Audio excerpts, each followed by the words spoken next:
Hey everyone, welcome back to the channel for the latest on Iraqi Dinar developments. There's a ton of buzz right now from the guru community, so let's dive in and break down the key updates circulating this week. Stick around, things are heating up. First up, Jeff is sharing some intriguing historical perspective. He points out that back in the day, the Iraqi dinar actually held a stronger value than the Kuwaiti dinar. Right now, the Kuwaiti dinar sits around $3.26 against the US dollar. Jeff argues that undoing past changes, like those tied to sanctions, could push Iraq's currency back toward that higher ground. He mentions lifting OFAC restrictions, which he sees as a trigger to restore value, potentially landing in the high $3 range, maybe even approaching $4 when you factor in over 2 decades of inflation. It's a bold take, but it's sparking a lot of conversation. Over to Pimpy, who's keeping it real about Iraq's political landscape. He notes that many key figures in Baghdad have strong ties to Iran, describing them as aligned puppets in some cases. Pimpy believes the strongest path forward might involve al-Sudani staying in play, but with governments in both Baghdad and Kurdistan still not fully formed, the exchange rate isn't top priority. Bottom line? Patience is key. Nobody has a crystal ball on exactly what comes next.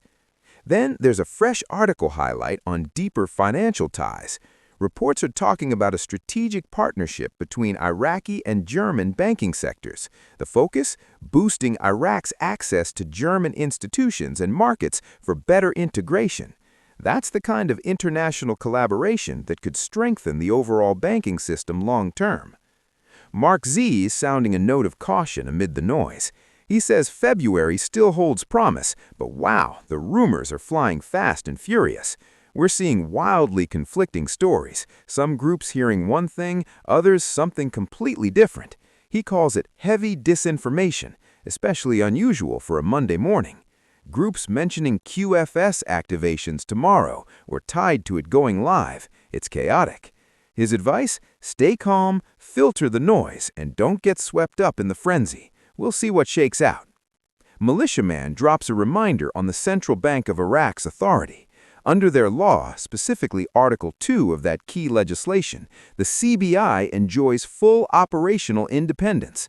Decisions on exchange rates, digital dinar rollout, reserves, parallel markets, or any managed adjustments, they're not swayed by politics, religion, or even seasonal events like Ramadan. It's a strong point. The central bank calls the shots here.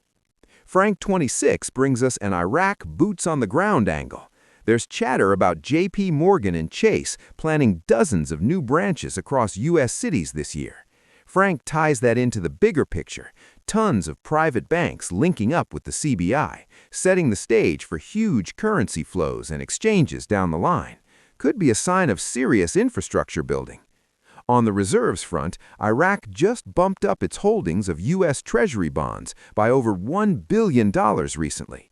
That's a solid move, showing confidence in building those buffers. Finally, Jeff circles back to the OFAC list.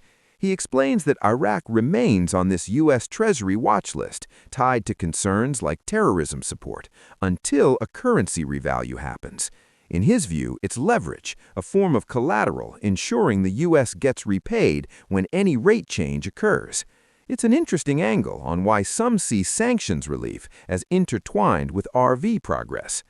There you have it, the latest pulse from the dinar community. Rumors are everywhere, but real economic steps like banking partnerships and reserve growth are worth watching. What do you think? Any of this stand out to you? Drop your thoughts in the comments, hit that like button if you're following along, and subscribe for more updates. Thanks for watching. Talk soon.